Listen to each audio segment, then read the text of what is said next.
할렐루야. 오늘도 각 처소에서 우리 함께 우리 고3 지체들을 위한 기도 모임에 참여하신 여러분들 주님의 이름으로 환영하고 축복합니다. 드디어 오늘이 이 토요 기도회 기도 모임 마지막 시간인데요. 그동안 우리가 4주간에 걸쳐서 말씀을 나누고 또 함께 기도했는데 우리가 드린 그 기도를 통해서 하나님께서 반드시 일하실 줄을 믿습니다. 더불어 오늘 주실 말씀 붙들고 또 우리가 간절하게 기도할 때에 기도 가운데 반드시 역사할 줄 믿습니다. 여러분들도 이 믿음을 가지고 좀 말씀을 함께 말씀 앞에 집중하는 시간 가졌으면 좋겠어요. 자, 우리가 오늘 읽은 본문 5절 말씀은 5절 말씀 보면 이렇게 기록되어 있어요.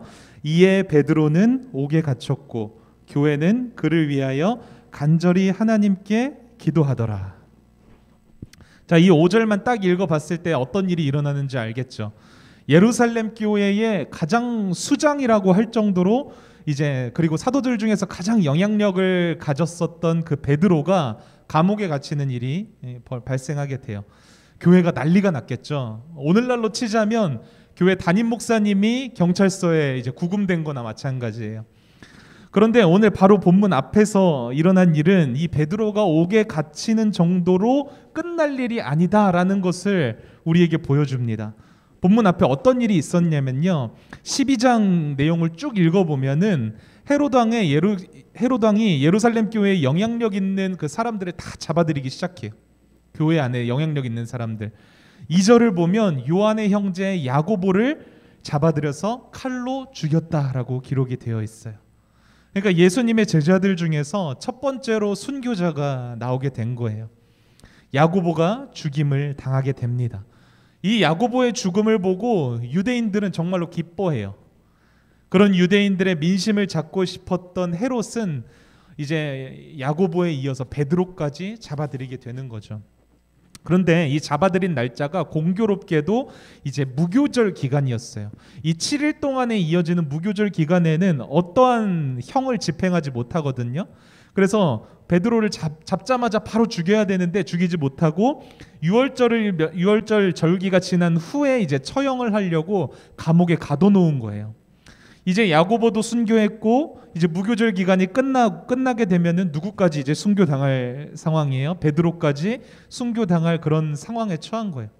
어찌 보면 예루살렘 교회의 두 기둥 중에 하나인 야고보는 이미 죽었고 베드로마저도 죽음을 눈앞에 둔 이 상황만 놓고 보면 예루살렘 교회에 정말 큰 위기가 찾아왔다라고 볼 수 있을 거예요. 이런 위기의 상황에서 여러분 예루살렘 교회가 한 일은 뭐예요? 베드로를 위해서 간절히 기도하기 시작합니다. 특별히 5절 말씀을 보면 기도했다라고 하는데 이 기도라는 단어가 동사로 쓰이지 않았어요. 명사로 쓰였어요. 명사로. 우리나라 성경으로 번역된 것을 보면 교회가 베드로를 위해서 기도했다 이렇게 동사형으로 번역되어서 마치 교회가 강조되는 것처럼 보여요. 그런데 여러분 헬라어 그대로 이렇게 직역해 보면은 이래요. 그러나 그 기도가 간절하게 교회에 의하여 또 그와 관련해 하나님께 드려지고 있었다. 직역하니까 좀 어순이 이상하죠? 그러니까 이 본문을 기록한 누가의 강조점은 어디에 있었어요? 교회의 강조점이 있는 게 아니라 그 기도, 그들이 드렸던 그 기도에 초점이 맞춰져 있다라는 거예요. 다시 말해서 오늘 이 본문 말씀을 통해서 누가가 드러내고 싶어 하는 것이 뭐냐면 그 기도가 과연 어떤 기도였냐라는 거예요. 이어지는 말씀을 보면 그 기도가 드려지고 있을 때 놀라운 일이 일어나요. 옥에 갇혀있던 베드로에게 천사가 나타납니다. 그 천사는 베드로에 묶여있던 쇠사슬과 또 잠겨있던 그 감옥문을 열게 해줬어요. 그리고 베드로는 그냥 그곳을 유유히 걸어서 빠져나갑니다. 그리고는 곧장 예루살렘 교회가 이제 기도의 장소로 삼고 있는 데가 있었는데 거기가 어디냐면 마가의 집이었어요. 마가의 다락방. 본문 12절 말씀을 한번 보세요. 깨닫고 마가라 하는 요한의 어머니 마리아의 집에 가니 여러 사람이 거기에 모여 기도하고 있더라. 베드로가 감옥문을 유유히 나와서 도착하고 보니까 사람들이 기도하고 있었던 거예요. 아까 5절에서는 여러분 교회가 기도하고 있었다고 했죠. 교회가 기도하고 있었다고 했는데 12절을 보니까 여러 사람이 기도하고 있다. 표현이 바뀌었어요. 마치 교회 전체가 기도하다가 시간이 흐를수록 점차 줄어드는 것처럼 보이는데 그렇지 않아요. 이 교회 5절에서 사용된 이 교회라는 단어랑 12절에서 사용된 이 여러 사람은 동의어로 사용되는 것을 확인을 할 수 있다는 거예요. 그러니까 무슨 말이냐면 예루살렘 교회의 온 성도들이 베드로가 옥에 갇히게 되었을 때부터 기도하기 시작해서 베드로가 옥에서 벗어나서 그곳에 올 때까지 이 예루살렘 교회 전체가 끊임없이 기도하고 있었다라는 것을 드러내고 있는 거죠. 그러니까 다시 말해 끊임없이 포기하지 않고 이 계속된 예루살렘 교회의 간절한 기도의 응답으로 무슨 일이 일어난 거예요? 쇠사슬이 풀리고 옥문이 열리는 기적이 일어나게 되었다라는 거예요. 여러분, 많은 사람들이 이 본문의 이야기를 보면은 어디에 집중하게 돼요? 기적에 집중하게 돼요. 쇠사슬이 풀리고 천사가 나타나고 옥문이 열리고 이 기적에 집중해요. 그런데 여러분, 우리는 이 말씀을 기록한 누가가 진짜 드러내고 싶었던 그 기적이 아니라 그 기도에 초점을 맞춰서 우리는 살펴보도록 할 거예요. 과연 예루살렘 교회가 올려드린 그 기도가 과연 무엇을 담고 있느냐? 여러분, 오늘 예루살렘 교회가 드린 이 기도에서 우리가 기억해야 할 중요한 한 가지가 있는데요. 그건 뭐냐면 하나님께서는 교회가 한 마음으로 기도한다고 해서 다 있는 그대로 들어주시지는 않는다는 거예요. 이 사도행전을 기록한 누가는 이제 앞에 12절 앞부분을 보면 야고보가 순교한 내용은 기록했어요. 그런데 교회가 야고보를 위해서 기도했다라는 사실은 전혀 기록되어 있지 않아요. 그런데 여러분, 성경에 기록되어 있지 않았다고 해서 야고보가 잡혔을 때 예루살렘 교회가 야고보를 위해서 기도하지 않았을까요? 당연히 했단 말이에요. 베드로를 위해서 간절히 기도했던 것처럼 야고보를 위해서도 분명히 기도를 했을 거예요. 그렇죠? 그런데 야고보는 순교했다는 말이에요. 이것이 무엇을 말하는 걸까요? 교회가 열심히 기도했는데 하나님이 다 무시했다, 이 뜻일까요? 그게 아니에요. 여러분, 하나님이 정하신 뜻이 어디에 있었다는 거예요? 사도들 중에 야고보가 첫 순교의 제물이 되는 것, 이것이 바로 하나님이 정하신 뜻이었다라는 거예요. 다시 말해서 온 교회가 기도한다고 할지라도 하나님이 정하신 뜻은 절대로 막을 수 없다, 이것을 우리에게 알려주는 거죠. 이게 무슨 말이냐면요, 여러분, 기도는 우리가 정한 뜻을 하나님이 이루어 주시는 게 기도가 아니라는 거예요. 하나님께서 정하신 뜻을 실현하는 것이 기도라는 것을 우리에게 알려주는 거예요. 우리는 늘 기도할 때 어떤 답을 정해놓고 하나님이 그 답대로 이루어 주시기를 바라요. 그것을 간구한 것을 우리는 기도라고 생각해요. 그리고 우리의 답대로, 우리가 원하고 정해놓은 그 답대로 이루어 주시지 않는다면 기도 응답을 받지 못했다고 생각해요.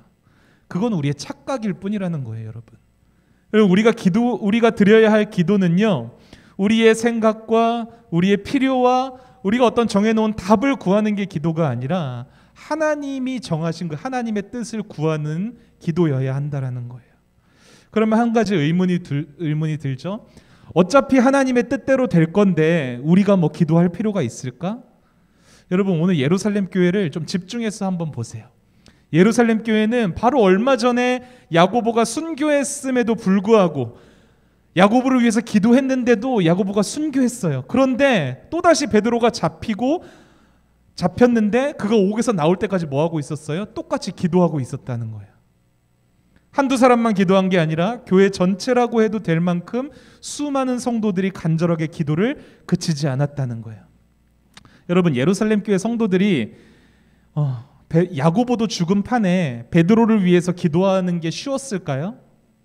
어차피 기도해도 야고보처럼 순교하면 어떡해, 이런 마음이 있지 않았을까요? 상황도 되게 좋지 않았잖아요. 그렇죠? 무교절 기간이 끝나는 즉시 이 베드로의 처형이 예정되어 있었다라는 거예요. 당연히 이번에도 하나님의 뜻이 야고보처럼 베드로도 순교당하는 게 하나님의 뜻 아닐까? 이런 생각을 분명히 했을 거라고요. 더군다나 예수님께서도 살아생전에 분명히 말씀하셨어요. 베드로도 순교당할 것이라고요. 어쩌면 이 예루살렘 교회는 베드로가 야고보처럼 그 영광스러운 순교의 제물이 되는 것을 생각하면서 머릿속에 떠올리면서 기도하고 있었는지도 모르겠어요. 이처럼 예루살렘 교회는 절박한 상황에서 또 어떻게 될지도 모르는 상태로 그 모든 것을 하나님의 뜻에 맡기고 끊임없이 기도하고 있었다는 거예요. 하루하루 시간이 지나면 지날수록, 여러분 7일의 무교절 기간이 있었다고 했잖아요. 그들이 하루하루 지날수록 심적으로 받는 압박은 굉장히 컸을 거예요. 이 7일이라는 무교절 기간이 끝나기 전에 하나님이 어떻게든 좀 우리의 기도를 들어줬으면 좋겠다, 이 응답이 되기를 바랬을 거라는 거예요. 그런데 이 무교절이 끝날 때까지도 기도 응답의 가능성은 전혀 보이지 않았어요. 이제 마지막 날 밤이 되어서 날이 밝게 되면 베드로는 처형을 당하게 돼요. 그런데 그때까지도 도무지 어떠한 징조도 보이지 않는 거예요. 그러나 예루살렘 교회는 기도를 하는 것을 포기하지 않았어요. 베드로가 천사의 손에 구출되어서 그들이 있는 그 마가의 다락방에 올 때까지 그들은 포기하지 않고 끊임없이 계속해서 기도하고 있었다라는 거예요. 여러분, 많은 사람들이 열심히 기도를 하다가도 상황이 변하지 않는다거나 응답될 가능성이 없으면 어떻게 해요? 기도를 포기해요. 기도를 중단하고 그 기도의 자리를 떠나갑니다. 그러나 여러분, 이러한 모습은 기도하는 자가 가져야 할 태도가 아니라는 것을 오늘 말씀이 지적하고 있는 거예요. 환경과 상황의 변화 때문에 기도의 중심이 움직이는 것은 결코 옳은 기도가 아니라는 거죠. 우리는요, 여러분, 더 이상 기도할 필요가 없다라고 우리가 생각이 되어져도 계속 기도해야만 한다는 거죠. 왠지 하나님이 이거는 응답하시지 않을 것 같아. 그래도 계속해서 기도해야 된다는 거예요. 왜냐하면 여러분, 하나님은 때때로 우리로 하여금 이 인내와 견인의 기도를 하게 하시려고 기도의 응답을 늦추시기도 하시기 때문이에요. 여러분, 하나님이 왜 이렇게 하시는 걸까요? 그 기도의 시간을 통해서, 여러분, 그 7일이라는 기도 시간이 예루살렘 교회가 얼마나 고통스러운 시간이었겠어요. 하루하루 희망을 가졌다 절망했다, 희망을 가졌다 절망했다. 하나님이 왜 이 시간을 우리에게 허락하시느냐는 거예요. 하나님과 우리 사이에 좀 더 깊은 교제와 사귐과 나눔을 갖기 위해서예요. 우리는 늘 여러분 기도할 때 뭐에 관심이 있어요? 기도 응답에만 관심이 있어요. 우리는 늘 기도 응답에만 초점을 두고 언제 기도를 들어주실까? 어떻게 들어주실까? 왜 오늘은 들어주시지 않는 거지? 언제까지 기도해야 하는 거지? 기도 응답에만 초점이 맞춰져 있어요. 그런데 여러분, 하나님께서는요, 그 기도를 통해서 뭐에 관심을 가지고 계시냐면 우리와 교제를 하기를 원하세요. 그 기도하는 가운데서, 기도 안에서 지속적으로 우리가 하나님과 우리 사이에 끊임없는 교제 안에서 우리 자신도 모르는 사이에 하나님의 성품을 발견하게 되고 닮아가게 되고 또 그분을 알아가게 하신다라는 거예요. 여러분, 아무리 상황이 나빠도요, 아무리 기도의 가능성이 없어 보여도 기도의 자리는 여러분들이 반드시 지키셨으면 좋겠어요. 우리가 그 처한 상황이 안 좋은 상황이거나 아무런 가망성이 없는 그 환경이라고 할지라도 우리를 기도의 자리로 부르시는 그 하나님의 깊은 교제로 인도하시기 위한 그 하나님의 방법이 그 기도라는 것을 여러분 꼭 기억하셨으면 좋겠어요. 그래서 여러분들이 기도할 때도 목적을 응답 자체에 두지 마세요. 기도할 때 여러분들이 어떤 목적을 두시냐면 이 기도를 통해서 하나님의 뜻을 더욱더 깊이 알아가고 그분과 더욱더 깊은 교제 속에서 하나님의 마음을 좀 알아가려고 하세요. 하나님의 성품을 발견하려고 노력하고 하나님을 닮아가려고 한번 해보세요. 여러분, 그것이 기도를 통한 하나님의 뜻이고 기도를 통한 하나님의 인도하심이라는 거예요. 절망적인 상황에서도 낙심하지 않고 포기하지 않고 기도의 자리를 지켰던 이 예루살렘 교회는 어떤 일을 경험하죠? 불가능한 일을 가능하게 하시는 하나님의 특별한 일하심을 경험했어요.